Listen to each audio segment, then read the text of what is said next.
नमस्कार मेरे प्यारे बच्चों, PNS memorial school online classes में मैं पूजा सिंह आपका हार्दिक स्वागत करती हूँ।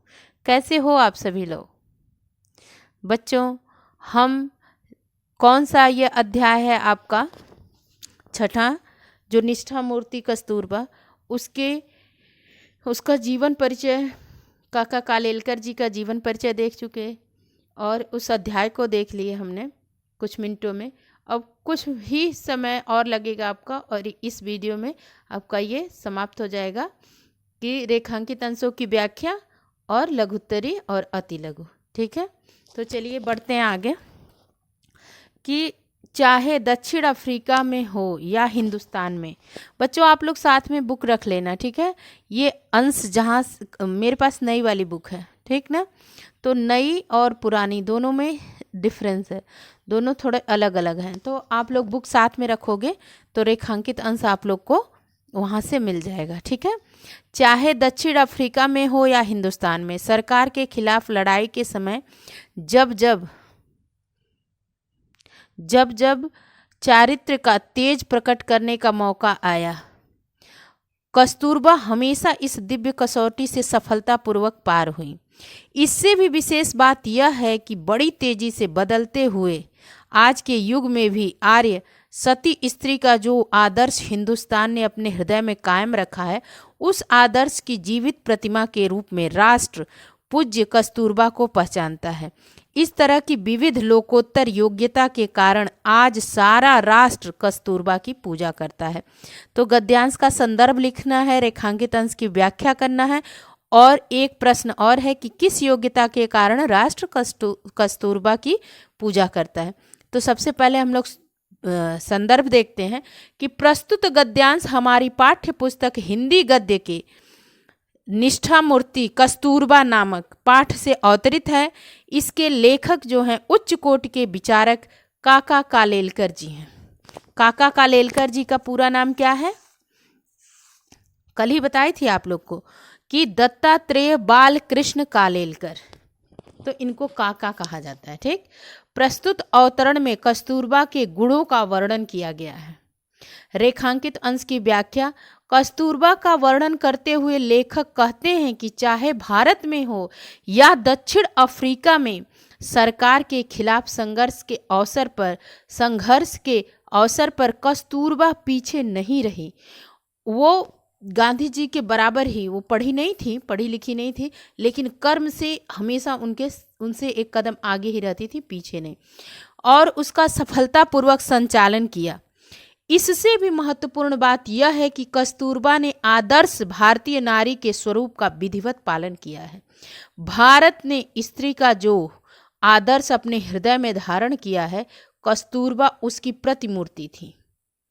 जैसे देखो, भारत में किसी भी स्त्री का पति के अनुसरण करना, पति के अनुसार चलना ही, तो कस्तूरबा गांधी वैसी ही थी।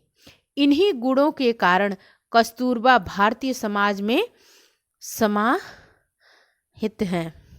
अब तीसरा प्रश्न क्या है कि किस योग्यता के कारण राष्ट्र कस्तूरबा की पूजा करता है? तो विविध लोकोत्तर योग्यता के कारण आज सारा राष्ट्र कस्तूरबा की पूजा करता है। दूसरा आपका रेखांकित अंश क्या है? दुनिया में दो अमोघ शक्तियां हैं, शब्द और कृति। देखो, इसमें कोई शक नहीं है कि शब्दों ने सारी पृथ्वी को हिला दिया, किंतु अंतिम शक्ति तो कृति, आपका कर्म ही है, ठीक। महात्मा जी ने इन दोनों शक्तियों की असाधारण उपासना की है। कस्तूरबा ने इन दोनों शक्तियों में से अधिक श्रेष्ठ शक्ति कृति, मतलब वो बुढ़ी हो गई थी तब तक भी काम करती रहती थी। उनकी आंखें, उनका थोड़ा भी समय मिलता था तो जितने भी आश्रम में लोग रहते थे तो वहाँ पे जो रसोई घर था वहाँ पहुँच जाती थी, जरूर काम करती थी। और ये बहुत अच्छी बात है कि हमको जब तक हमारे शरीर में जान हो ना, हमको कुछ न कुछ करते अवश्य रहना चाहिए। ये शरीर भी मशीन की तरह है बच्चों, अगर मशीन का उपयोग होगा तो वो सही रहती है, नहीं तो मशीन को ऐसे उठा के रख दो ना, वो बेकार हो जाती है। श्रेष्ठ शक्ति कृति की नम्रता के साथ उपासना करके संतोष माना और जीवन सिद्धि प्राप्त की। अब इस गद्यांश का संदर्भ लिखना है, रेखांकित अंश की व्याख्या करनी है। कस्तूरबा कैसी महिला थी, शब्द और कृति क्या है, गांधी ने किसकी उपासना की। तो सबसे पहले संदर्भ कर लेते हैं हम लोग। प्रस्तुत, यहाँ गद्य अवतरण करना, ये गलत हो गया है, ये पद्य नहीं है, गद्य है ना। तो हमारी पाठ्य पुस्तक हिंदी गद्य में संकलित एवं काका कालेलकर द्वारा लिखित निष्ठा मूर्ति कस्तूरबा नामक निबंध से लिया गया है, जो गांधी युग के जलते चिराग नामक पुस्तक से उद्धृत है। लेखक जो हैं वो कस्तूरबा के जीवन की विशेषताओं का उल्लेख करते हुए विश्व की महानतम शक्तियों शब्द और कृति में बा को कृति की उपासिका बताते हैं। अब रेखांकित अंश की व्याख्या कर लेते हैं हम लोग कि शब्द अर्थात कहना और कृति अर्थात करना, वास्तव में इस संसार की ये ही दो अचूक शक्तियां हैं। इसमें कोई संदेह नहीं कि शब्दों की शक्ति ऐसी है जिसने सारे विश्व को प्रभावित कर रखा है, किंतु शब्दों की अपेक्षा कृति वाली शक्ति और भी महत्व रखती है। मतलब आप जो कर रहे हैं वो ज़्यादा महत्व रखता है। ठीक, कहने से ज़्यादा करनी होता है ना, कथनी और करनी, तो वही करनी जो है ना वही कृति है। महात्मा गांधी ने उक्त दोनों शक्तियों की असाधारण साधना की थी, अर्थात उन्होंने कथनी और करनी में सामंजस्य स्थापित किया था, किंतु कस्तूरबा ने सबसे पहले महत्वपूर्ण शक्ति कृति की नम्रता पूर्वक साधना की और अपने जीवन को सफल सिद्ध किया। बा ने यानी कस्तूरबा गांधी ने केवल काम करने को ही महत्व दिया और इसी के बल पर वे सर्वपूज्य हो गई। बच्चों, आज भी हम आप कोई भी ना जो सचमुच का कुछ कर रहा है तो उसी का महत्व, बाकी और किसी का नहीं। दक्षिण अफ्रीका की सरकार ने गांधी जी को जब जेल भेज दिया तो कस्तूरबा ने अपना बचाव तक नहीं किया और न ही कहीं निवेदन किया। वे एक दृढ़ संकल्प वाली महिला थी। अब प्रश्न क्या है कि कस्तूरबा कैसी महिला थी, तो ये तो आप लोग अभी जान लिए कि कस्तूरबा एक दृढ़ संकल्प वाली महिला थी। और क्या नेक्स्ट क्वेश्चन है कि शब्द और कृति क्या है, तो दो अमोघ शक्तियां हैं। शब्द और कृति दो अमोघ शक्तियां हैं और गांधी जी ने शब्द और कृति दोनों शक्तियों की असाधारण उपासना की। प्रश्न आपका देख लीजिए क्या है कि गांधी जी ने किसकी उपासना की, तो गांधी जी ने शब्द और कृति दोनों शक्तियों की असाधारण उपासना की। अब तीसरा हमारा क्या है कि यह सब श्रेष्ठता की महत्ता कस्तूरबा में कहाँ से आई, उनकी जीवन साधना किस प्रकार की थी। शिक्षण के द्वारा उन्होंने बाहर से कुछ नहीं लिया था, सचमुच उनमें तो आर्य आदर्श को शोभा देने वाले कौटुंबिक सद्गुण ही थे। देखो बच्चों, कोई किसी को भी जानना है ना कौन कैसी बातें कर रहा है, उसका आचार व्यवहार, तो वो कैसे घर से आता है उससे ही पता चल जाएगा आपको। तो ऐसे ही कस्तूरबा गांधी अपने परिवार से ही सीखी थी ना, जब वो विद्यालय तो गई नहीं थी, कुछ भी उनको बाहरी ज्ञान था नहीं, तो वो कहाँ से सीखी थी, अपने परिवार से। और किसी को भी जानना हो अगर, तो जब उसको जानोगे ना तो उसके परिवार को आराम से जान जाओगे। बहुत बिड़ले होते हैं कि अपने परिवार से अलग होते हैं, तो उसको कहा जाता है कि ये तो अपने खानदान में सबसे अलग है।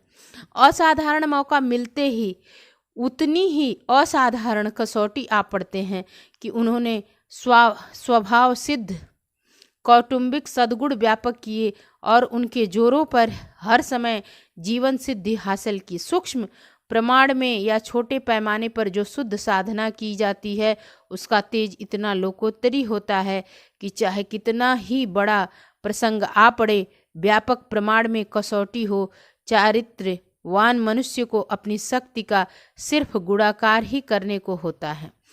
अब प्रश्न क्या है, संदर्भ लिखना है और रेखांकित अंश की व्याख्या करनी है। तो संदर्भ आप लोग का गद्य अवतरण है, हमारी पाठ्य पुस्तक हिंदी गद्य में संकलित एवं काका कालेलकर द्वारा लिखित जो निष्ठा मूर्ति कस्तूरबा पाठ से अवतरित है। प्रस्तुत अवतरण में कस्तूरबा के कौटुंबिक सद्गुणों का वर्णन है।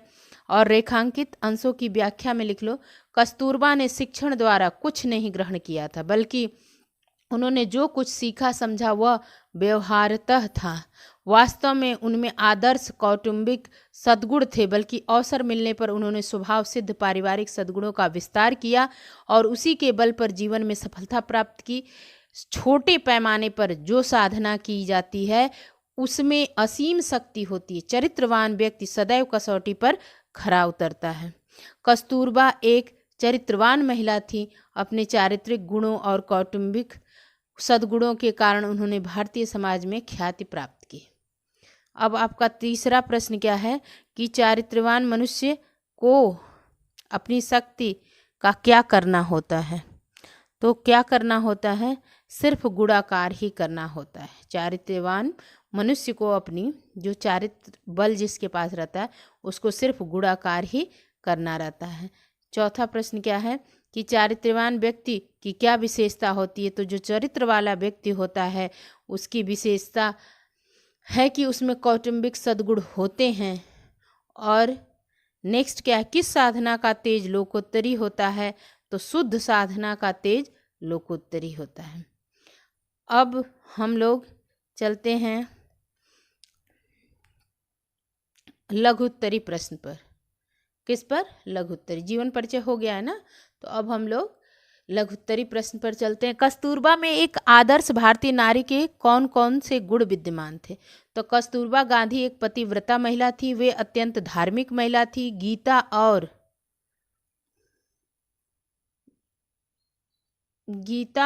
गीता और तुलसीकृत रामायण में उनकी अगाध श्रद्धा थी। आलस्य नाम की चीज उनके अंदर थी ही नहीं। आश्रम में कस्तूरबा लोगों के लिए माँ के समान थी। अब प्रश्न नंबर 2 है कि स्वयं में शिक्षा के अभाव की पूर्ति बा ने किस प्रकार की। कस्तूरबा अनपढ़ थी। उनकी भाषा ज्ञान सामान्य देहाती से अधिक नहीं था। बापू के साथ वे दक्षिण अफ्रीका में रही, इसलिए वह कुछ अंग्रेजी समझने लगी थी। शब्द और कृति से लेखक का क्या तात्पर्य है। कस्तूरबा के संबंध में उदाहरण सहित स्पष्ट कीजिए। उदाहरण मतलब उदाहरण सहित स्पष्ट कीजिए। दुनिया में 2 अमोघ शक्तियां, शब्द और कृति। इनमें कोई शक नहीं है कि शब्दों ने सारी पृथ्वी को हिला दिया है, किंतु अंतिम शक्ति तो कृति ही है। महात्मा जी ने इन दोनों शक्तियों की असाधारण उपासना की है। कस्तूरबा ने इन दोनों शक्तियों में से अधिक श्रेष्ठ शक्ति कृति की नम्रता के साथ उपासना करके संतोष माना और जीवन सिद्धि प्राप्त की। मतलब वो सिर्फ और सिर्फ कर्म करते रहना, कितना बहुत काम करती थी वो आश्रम के लिए। ठीक है। निष्ठा मूर्ति कस्तूरबा पाठ से 10 महत्वपूर्ण वाक्य लिखना है आपको।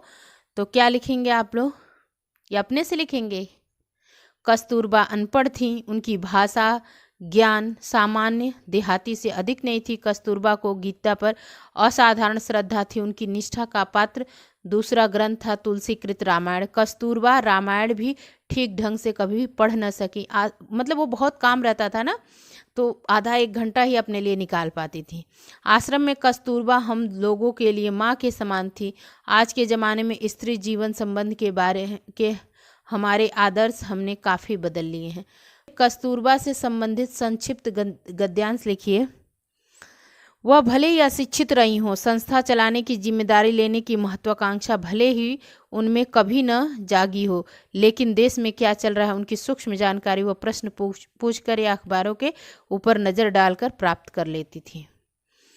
प्रश्न नंबर 6 क्या है। कस्तूरबा के मूक किंतु तेजस्वी बलिदान की कहानी लिखना आपको। सती कस्तूरबा सिर्फ अपने संस्कारों के कारण पातिव्रत धर्म को, कुटुंब वत्सलता को और तेजस्विता को चिपकाए रहीं और उसी के बल पर महात्मा जी के महात्म्य की बराबरी में आ सकी। आज हिंदू, मुस्लिम, सिख, ईसाई, पारसी, बौद्ध आदि अनेक धर्मों के लोगों का यह विशाल देश अत्यंत निष्ठा के साथ कस्तूरबा की पूजा करता है। प्रश्न नंबर 7 क्या है कि कस्तूरबा की मितभाषिता एवं कर्तव्य निष्ठा के गुणों को प्रकट करने वाले प्रसंगों एवं घटनाओं का वर्णन अपने शब्दों में कीजिए। तो आश्रम में चाहे बड़े बड़े नेता या मामूली कार्यकर्ता, उनके खाने पीने का प्रबंध कस्तूरबा ही करती थी। प्राण घातक बीमारी से मुक्त होने के बाद रसोई के कार्यों में हाथ बटाती थी। कस्तूरबा में आर्य आदर्श को शोभा देने वाले कौटुंबिक सद्गुण थे। निष्ठा मूर्ति कस्तूरबा पाठ की भाषा शैली की दो विशेषताएं लिखिए। तो निष्ठा मूर्ति कस्तूरबा पाठ की भाषा शैली विवेचनात्मक है, भाषा अपेक्षाकृत संस्कृत निष्ठ एवं परिष्कृत है। प्रश्न 9 क्या है, कस्तूरबा के गुणों को अपने शब्दों में लिखिए। तो ये आप लोग लिखोगे, ठीक, देख लिए एक बार, लेकिन लिखोगे अपने से। काका कालेलकर की भाषा शैली की दो विशेषताएं लिखिए। तो काका कालेलकर की भाषा परिष्कृत खड़ी बोली है, उसमें प्रवाह, ओज एवं अकृत्रिमता है। इन्होंने विवेचनात्मक, विवरणात्मक और व्यंग्यात्मक शैलियों का प्रयोग किया है। अब अति लघु स्पीड में देखते हैं हम लोग। किस में देखते हैं? फुल स्पीड में। काका कालेलकर की दो रचनाओं के नाम लिखने हैं। तो जीवन काव्य तथा हिमालय प्रवास। काका कालेलकर किस युग के लेखक माने जाते थे? तो काका कालेलकर शुक्ल एवं शुक्लोत्तर युग के लेखक माने जाते थे। राष्ट्रभाषा प्रचार को राष्ट्रीय कार्यक्रम मानने वाले हिंदी लेखक का नाम बताइए। तो राष्ट्रभाषा प्रचार को राष्ट्रीय कार्यक्रम बनाने वाले या मानने वाले हिंदी लेखक का नाम काका कालेलकर। कस्तूरबा गांधी जानते ही हो तुम लोग कौन थी, ये कर लोगे आप लोग। अब व्याकरण बोध जो है वो देख लो, लेकिन ये जब मैं आप लोग को पढ़ा लूँगी समास और संधि तब कराऊंगी, ठीक है, लेकिन एक बार देख लो। ओके, हो गया ना? चलिए अब हम लोग मिलेंगे नेक्स्ट वीडियो में, और शेयर ज़रूर किया करो बच्चों। क्लास 9th के बहुत लोगों को ज़रूरत है ना, बहुत सारे लोग वॉच करते हैं ना, तो 9th की वीडियोस को बहुत ज़्यादा लोग देख रहे हैं। तो आप लोग शेयर करोगे तो जिसको भी ज़रूरत होगी वो लोग अपना इससे लिख लेंगे, समझ लेंगे, पढ़ लेंगे, ठीक है। मिलते हैं नेक्स्ट वीडियो में। धन्यवाद।